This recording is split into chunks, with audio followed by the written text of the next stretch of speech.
ताज़ा तरीन वीडियोस के लिए चैनल को सब्सक्राइब करके बेल आइकन और ऑल नोटिफिकेशन पर क्लिक करें ताकि आपको मिले हर अपडेट सबसे पहले।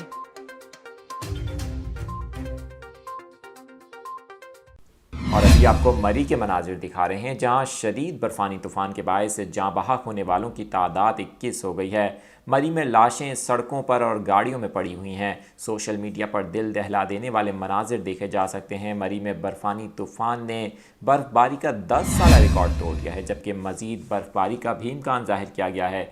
दूसरी जानिब सयाहों का कहना है कि हुकूमत की गफलत के बायस हलाकतें हुई, क्योंकि पहले से इंतजामात नहीं किए गए थे।